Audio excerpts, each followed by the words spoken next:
स्त्री स्वतःच परिपूर्ण. ज्या रात्री गौतम बुद्धांनी घर आणि पत्नीला सोडले त्याच रात्री त्यांना पुत्रप्राप्ती झाली. पुत्रप्राप्तीचा आनंद असतानाही पतीने घर सोडल्याची बातमी जेव्हा तिला समजली तेव्हा ती उद्ध्वस्त झाली.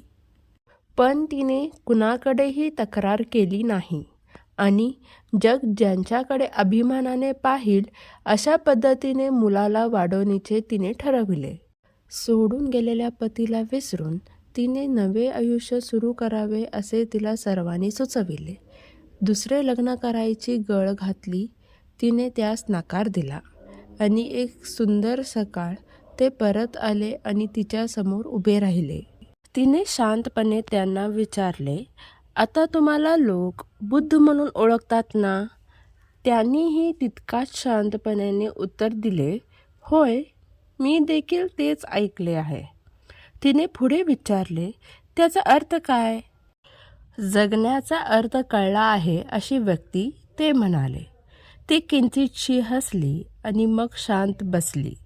काही वेळाने ती म्हणाली, आपण दोघेही काहीतरी नवे शिकलो आहोत असे मला वाटते. तुम्ही जे शिकला आहात त्यातून हे जग समुद्र होईल, पण मी जे शिकले आहे ते फारसे जगापुढे येणार नाही.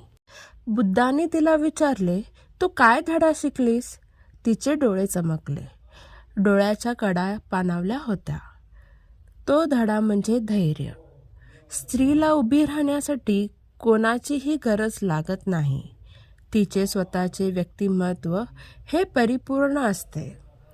ती न डगमगता कोणत्याही परिस्थितीतून खंबीरपणे मार्ग काढू शकते.